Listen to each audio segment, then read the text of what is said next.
السلام عليكم ورحمة الله وبركاته. كل عام وأنتم بخير، وإن شاء الله أن صيامنا وصيامكم مقبول. روى النبي عليه الصلاة والسلام، والحديث مروي في البخاري. لما بنقول مروي في البخاري يعني كأنك تسمع الآن من النبي عليه الصلاة والسلام، فهو أصح كتاب بعد القرآن الكريم. قبل لا أبدأ في القصة حابب أقول شيء، أن أهم صفة للمؤمن هي صفة الإيمان بالغيب. الله سبحانه وتعالى يبدأ القرآن الكريم بألف لام ميم ذلك الكتاب لا ريب فيه هدى للمتقين. أول صفة الذين يؤمنون بالغيب.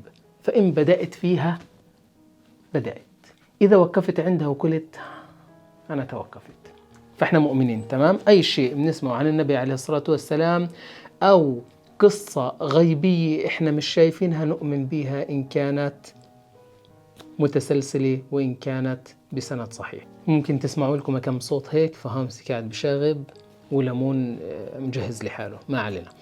القصة تقول أن امرأة من بني إسرائيل كانت جالسة وترضع ابنها، فمر بها رجل راكب، يعني هيك رجل عليه هيبته وذو شارة، فقالت وهي ترضع ابنها اللهم اجعل ابني كمثل هذا الرجل.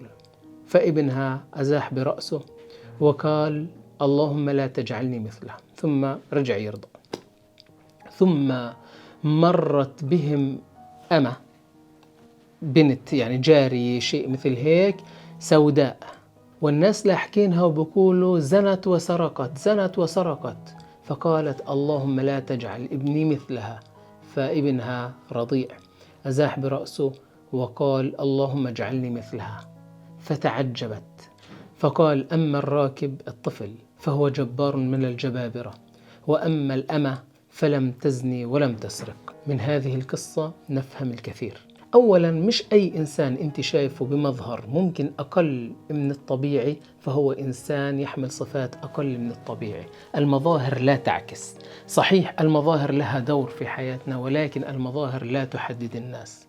فلو نظرت لسيدنا بلال أنت في زمانه وشفته بهذا الشكل والسواد، ما بتتخيل أنه هذا يكون أول مؤذن في الإسلام. فلو نظرت لسيدنا أبو بكر بضعفه، ما بتتخيل أنه هذا كان قائد من أكبر قادة العالم. فالأمور لا تقاس بالمظاهر، وإياك تنخدع. كم من شخص راكب مرسيدس ولا راكب بي ولا راكب أفخم السيارات، تلاقي نصاب ماكل أموال الفقراء، وتلاقي إنسان مافيا عايش حياته بالخاوة والعربدة، وتلاقي تاجر سلاح، وكم إنسان تلاقي فقير لابس متواضع راكب سيارة متواضعة، بس تلاقي إنسان عابد زاهد طيب، لو قصدت بخدمة بتلاقي مباشرة. المظاهر لا تحدد. نقطة ثانية ممكن نفهمها، إنه مش كل فعل تراه قدامك ظاهره كباطنه. أعطيكم مثال، ومثال كثير واقع من حياتنا. كم واحدة على الانستغرام بتشوفيها وبتشوفها أنت حاضنة زوجها وهيك وبتقول الله يخلي لي إياك يا تاج راسي. هل عن جد هو تاج راسها؟ وهل عن جد هي متمنية إنه يخلي لها إياه؟ وهل عن جد هم مبسوطين؟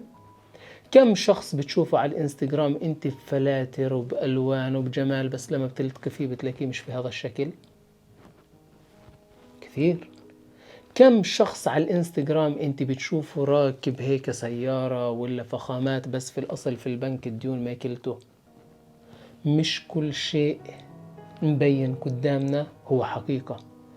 أكبر خطأ في حياتك ترتكبه أن تؤمن لما ترى. كل شيء انت شايفه قدامك تصدقه. إياك شيء بتشوفه على السوشيال ميديا تتمناه وتقول يا ريتني مثلهم، وبتقول يا رب اكتب لي الخير مثل ما كتبت لهم.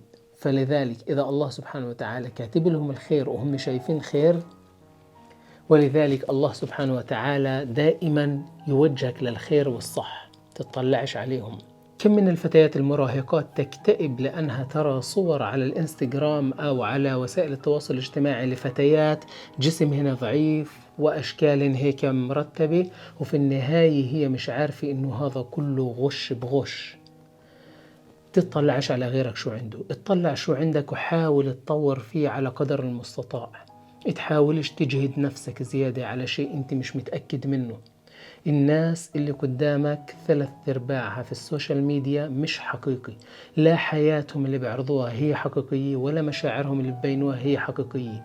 كل محاولات لتعبئة في النفس، كل محاولات لطمس الإحساس الحقيقي، بحاول يسكر كسكر من خلال اللي بيعرضه على إنه حقيقة وهو مش حقيقة. أنا وإنت بنعرف كثير أشخاص مشاكلهم في البيت تبلغ عنان السماء، ولكن على السوشيال ميديا بالأحضان. هاي قصة من القصص النبوية بتعلمنا كثير كثير، وأكيد فيها خفايا أكثر، بترك لكم أنتو كشفها والاستفادة منها. السلام عليكم.